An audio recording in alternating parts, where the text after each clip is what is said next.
Hey, how's it going? It's Sam Frost here, and in today's video I want to talk really quickly about the importance of tracking the right kind of conversion actions on your website. Now, as platforms like Google Ads move more and more towards automating a whole lot of things based on conversion tracking and sort of passing those conversions back to optimize bidding and ad placement and everything, it's really important that you track the things that actually matter. Now, I've come across a number of businesses and websites and sort of online properties that are tracking things not quite in the right way. Now, this can be due to all sorts of reasons. It can be due to, a lack of knowledge on how to set the tracking up. It can be due to a lack of knowledge on what actually constitutes a valuable conversion.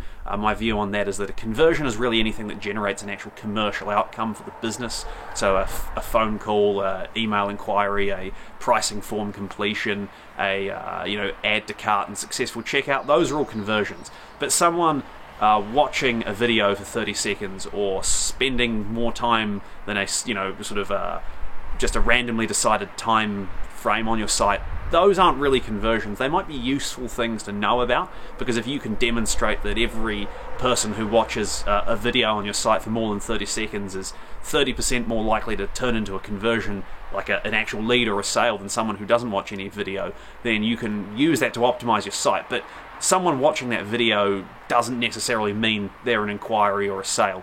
So when it comes to conversion tracking, make sure that you really are tracking the things that actually have a commercial value to you, and not just things that are interesting to track more as events than actual conversions.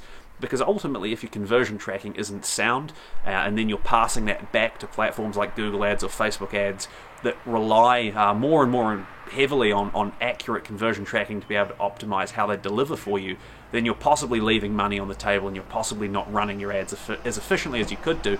And at the end of the day, you're giving yourself a sort of false impression about how things are performing. So I think certainly, it is really good to be able to track all these different things that I see a lot of people tracking, whether it's how many people viewed a certain page, or how many people, clicked through more than 5 pages on your website, or how many people spent more than 3 minutes on your website. That's all interesting data that can be used to sort of sculpt and shape how you run your business online and how you sort of manage your digital performance. But ultimately, what really matters are the things that pays the bill, and that's leads, because leads turn into sales opportunities, which hopefully turn into sales, and that's direct sales as well. So people adding a product to the cart, checking out, and actually paying you money there and then. Those are the only two things that keep the sort of creditors at bay, that keep the tax man at bay, that keep your staff paid, that keep you paid, because those really are what matter to a business. Everything else is sort of nice to know, nice to track, but ultimately it does not